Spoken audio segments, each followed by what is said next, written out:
Imagine being paralyzed with polio, one of the world's worst diseases, yet still leading our nation as president for 4 consecutive terms and aiding us out of the Great Depression. Franklin D. Roosevelt was the 32nd president of the United States who took office in 1933 during one of the nation's most tragic downfalls. During his inauguration, he presented a speech that rose the nation out of despair. FDR's inaugural address was given during a dark hour of time as a rallying call to the nation to support the new leadership's efforts. This speech was designed as a way to inspire the U.S. and to remind them that the only thing they have to fear is fear itself. Let's first take a look at the historical context of the speech, and then we can examine the short and long-term effects it had on the nation, and then wrap it up discussing the rhetorical and literary devices used. It was the year of 1933 when FDR stepped foot onto stage to present his inaugural address to the nation.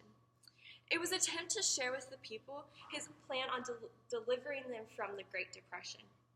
The Great Depression began in 1929, and according to History.com, was the worst economic downturn in the history of the industrialized world. Many Americans lost jobs in their homes and were struggling to survive. Around 15 million Americans were unemployed, and nearly half the country's banks had failed. FDR knew something needed to be done, and he wanted to be the one to help revive America back to the prosperous nation it was. He knew that to do this, there needed to be more government control and intervention. And thankfully, he already gained the approval of the majority of the Americans due to their voice in the last election. FDR Library says the people didn't want Republican control anymore and handed FDR and Congress a blank check to take action, and that's exactly what they did. During his presidency, he passed the New Deal, which was a series of programs and projects aimed to restore prosperity to America. This helped to stabilize the economy as well as provide jobs and relief to many Americans who were suffering at the time. These were the first steps taken in helping America out of the Depression, which all began with his inaugural address. Now that we've explored the historical context of FDR's speech, let's dive into the short and long-term effects it had on the nation. His address reassured the nation of fears they had that the Depression would never end. Previous leadership was not successful in helping America out of the Depression, and ultimately they made it worse. He was not scared to address the issue on hand and to even declare war on this economic depression as a nation. One short-term effect that it had was it raised America's patriotism and gave Americans hope. He knew that a lot of Americans had grown weary because there was nothing being done about the Depression. They had lost trust in their leadership and thought that they would never rise back up to the top. But he reassured them that this new leadership was going to make a change. He stated that this great nation will endure as it has endured, will revive, and will prosper. It gave them hope that they would see their way out of this dark time. One long-term effect it has is it set a new precedent of greater federal state intervention and control. Through his presidency, FDR did something that no other president did. National Archives states that extraordinary federal powers were used to deal with what Roosevelt considered extraordinary needs. This precedent was set under the Democratic Party through his presidency and continues to this day, the idea of greater federal control to aid citizens.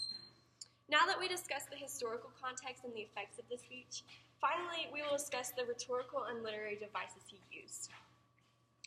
Pathos was used when referring to the Depression and the hurt it caused to Americans, and when he reminded them that fear is not necessary.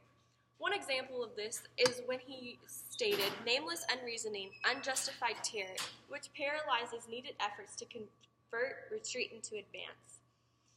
Ethos was used to enhance his credibility. One example was when he addressed the nation as his fellow citizens, as well as saying, "We face our common difficulties," showing that they are in this together. Logos was used when expressing American tax raises. Example of this was when he stated, "Values have shrunk to fantastic levels. Taxes have risen. Our ability to pay has fallen." Two rhetorical devices he used were anaphora and paradox. Anaphora was used when he repeated the phrase, it can be helped by. And this made it clear how exactly he wanted to help the nation out of the Depression. Paradox was used when he stated, "The only thing we have to fear is fear itself."